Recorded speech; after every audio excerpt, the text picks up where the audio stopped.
You just checked your bank account, and there are two identical charges from the same gas station, both for $47.12. Your stomach drops.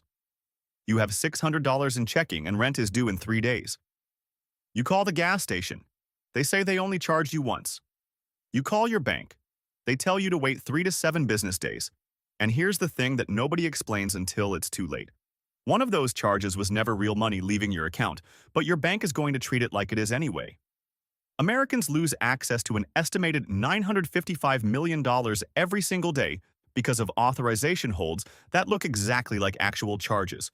Not stolen money, not fraudulent transactions, just your own money that your bank has decided you can't touch right now. And the worst part isn't even the number. It's that this entire system was designed to protect banks from risk while making you think you're going crazy.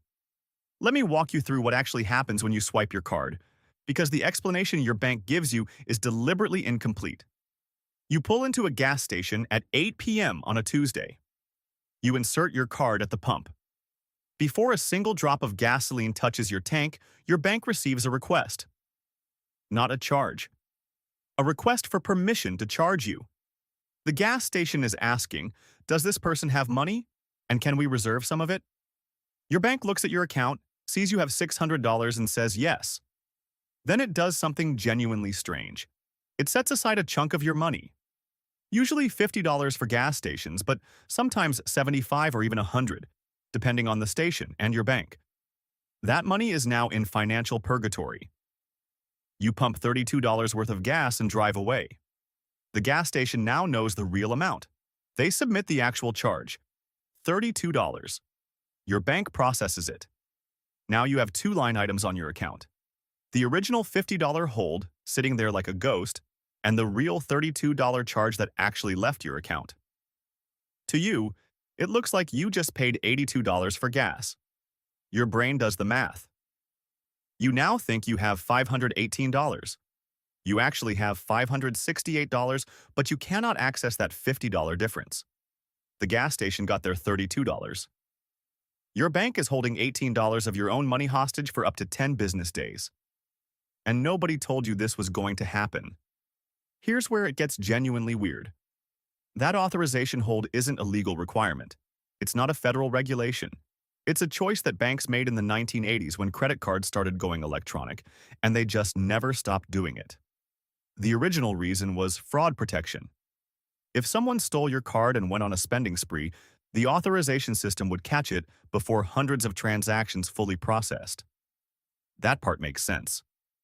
What doesn't make sense is why in 2025, with real-time fraud detection algorithms that can spot unusual spending patterns in milliseconds, your bank still needs to freeze $50 of your money for a week because you bought gas. But here's the part nobody talks about. Banks make money when you overdraft. The average overdraft fee in the United States is $34. Now imagine you're living paycheck to paycheck. You have exactly $412 until Friday. You buy groceries on Monday for $63. The store puts a $75 hold on your account. You think you have $349.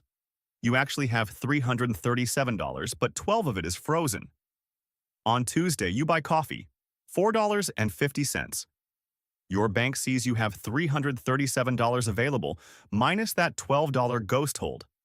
They process the coffee charge. You're at $332.50. Wednesday, your phone bill auto-pays. $120. You thought you were fine because you calculated $349 minus $120. You expected to have $229 left. Your bank sees $332.50 minus $120. You have $212.50, but wait, that grocery hold is still there. Your actual available balance, according to your bank, is $200.50. Thursday morning, you buy gas. $38. Your bank looks at your available balance, $200.50. They approve it. You now have $162.50. Except the gas station placed a $50 hold.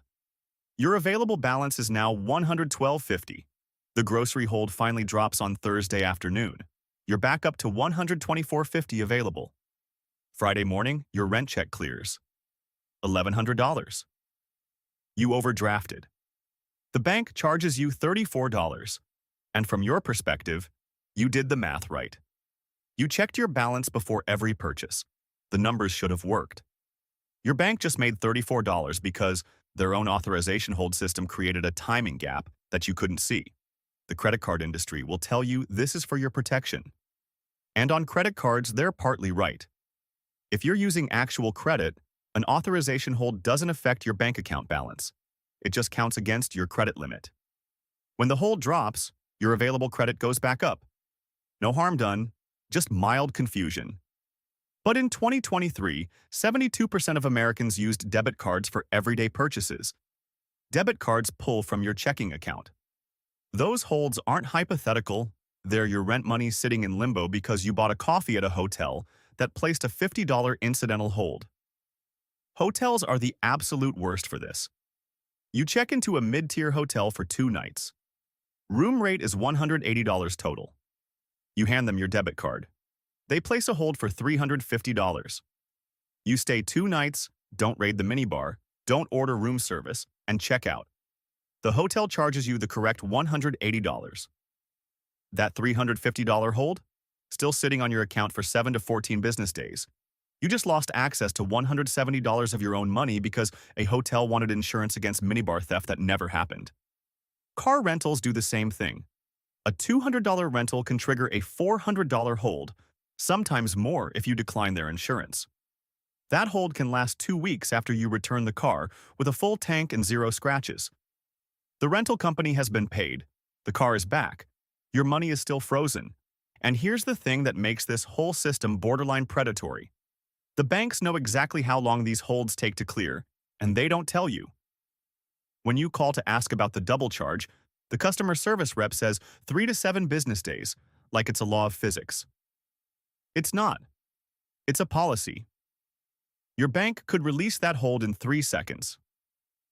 They choose not to because every dollar held is a dollar you might overdraft against, and every overdraft is $34 in profit. A 2019 study by the Consumer Financial Protection Bureau found that the majority of overdraft fees are triggered by transactions under $24. Coffee, fast food, parking. Small purchases that people make because they checked their balance and thought they had enough. The authorization hold system deliberately obscures your real available balance, and the people hurt most are the ones who can least afford a $34 surprise fee. So what do you actually do about this? 1.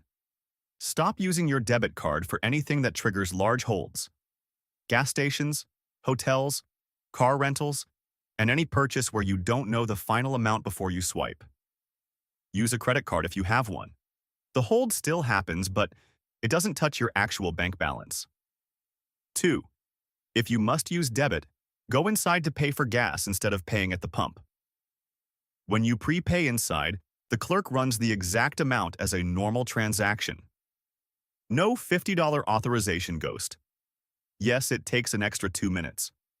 Those 2 minutes can save you a $34 overdraft fee. 3. Track holds manually. I know this sounds absurd. You shouldn't have to do your bank's job. But if you're living close to your account limit, write down every transaction and add 20 to 50% to the amount for the hold.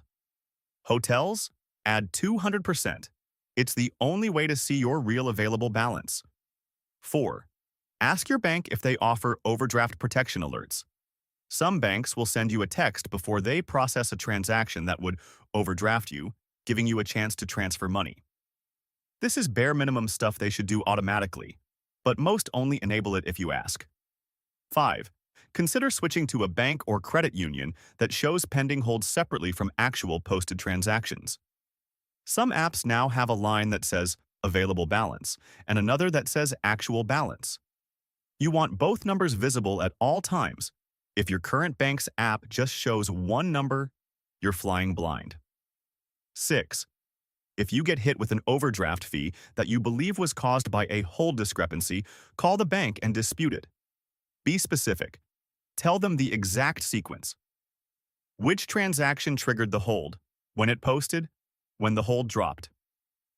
Roughly 30% of people who call and clearly explain the situation get the fee refunded. The bank won't advertise this. You have to ask. And here's the uncomfortable reality. This system isn't going to change unless regulators force it to change. Authorization holds made sense in 1987 when transaction processing took 3 days. We now live in an era where you can send $500 to someone across the country in 11 seconds using a phone app, but your bank still needs 10 business days to confirm that you bought gas. That's not a technical limitation. That's a choice. The double charge you're seeing isn't a double charge. It's a hold and a charge.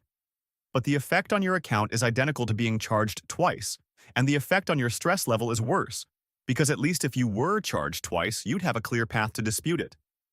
Instead, you're told to wait and hope the invisible money reappears before your next bill auto-pays. Your bank has your money. They've always had it. They're just deciding when you're allowed to access it. And until enough people realize that this is a policy decision and not a technical necessity, they'll keep doing it, because confused customers are profitable customers. If this made you check your bank account mid-video, you're not paranoid. You're paying attention. Subscribe if you want more explanations for financial systems that only make sense if you assume they were designed to confuse you, because most of them were.